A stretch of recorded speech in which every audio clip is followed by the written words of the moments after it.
This video is designed to talk you through world population growth and some of the definitions that are associated with this part of your GCSE course. If we come up and discuss some of the definitions first of all, the first definition that you guys will need to know is obviously population. Population is the number of people living in a specific area. Very straightforward definition that you must be able to know. We're really dealing with natural population change at this stage. So the natural population change methods are through births and deaths. So you need to know the associated definitions. Birth rate is the number of live births per thousand of the mid-year population, and death rate is the number of deaths per thousand of the mid-year population. A common question that comes up asks you why we use this measurement per thousand. Really, that is to allow us to make a fair comparison.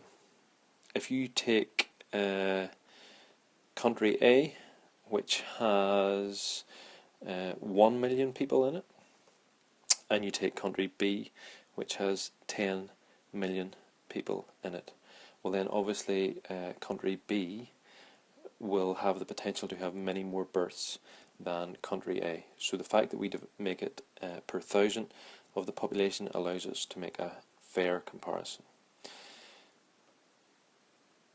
This other aspect of the definition, mid-year population, allows us to also make a fair comparison.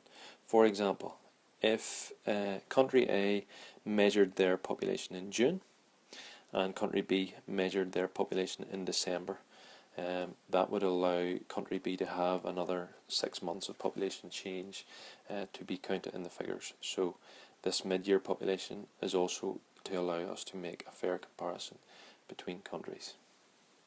Another definition that you'll need to know is this one, natural increase. Quite simple, the difference between birth and death rate. If birth rate is higher than the death rate, then obviously the population will grow. If death rate is higher than the birth rate, then obviously the population will fall. And that's not counting other changes such as migration. Another two definitions would be LEDC. This is a less economically developed country. These are characterised by having high birth rates and high death rates, and their populations typically grow rapidly. The classic countries that we would talk about would be the sub-Saharan African countries in this example. Another term, MEDC, basically means more economically developed country, have a low birth rate and a low death rate. Their populations grow very slowly or even decrease. Obvious examples would include America and the UK. This part of the course will ask you about world population growth. The timings of this will start around 1750 to 1800 and grow right through to the present day, and then possibly projections into the future. The graph can be divided up into a number of sections.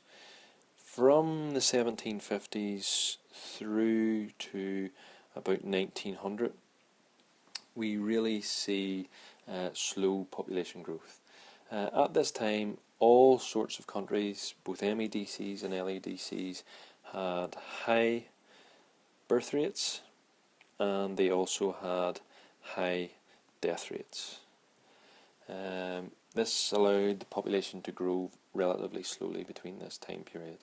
I should just point out that this sort of yellow sandy colour represents MEDCs, and this lighter blue colour represents LEDCs on the graph. Round about the 1900s, we see a number of changes. At this time, we see a number of changes around about the 1900s. You can see here that the MEDCs start to grow rapidly in relation to their overall population levels. The real reason for that is because they have decreased their death rate. They do that through improving the food that is available to the population, and they do that through making healthcare provision much better in their countries. At this time in the LEDCs, which is shown by the blue line, we can see that their population growth still continues. This takes us forward to around about the 1950s. At this time, the MEDC population starts to level off. That is really down to the lowering of their birth rates. At this time, the LEDCs start to grow rapidly.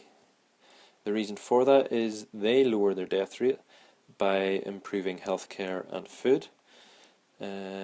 Again, that wouldn't be to the same standard as we would witness in the MEDCs, however it has improved enough to lower the death rate.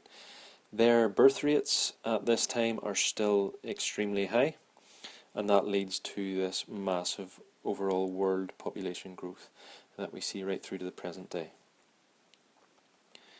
If we come forward then to the end of the graph, it is anticipated that world population growth will start to level off, and in some projections may even fall or decrease as we move forward over the next number of years. Quite a common question in your GCSE course will ask you to describe a graph similar to what we've seen here. So any describe a graph question will expect you to use figures for top level 3. The best way to structure this is to start with the starting point on the graph. At this time it's 1750 and world population is just under 1 billion. So that would be a level 3 description. So if you look here at this part of the graph, 1750 world population is just under 1 billion. The next part of the graph that you really want to talk about is this period between 1900s and 1950s.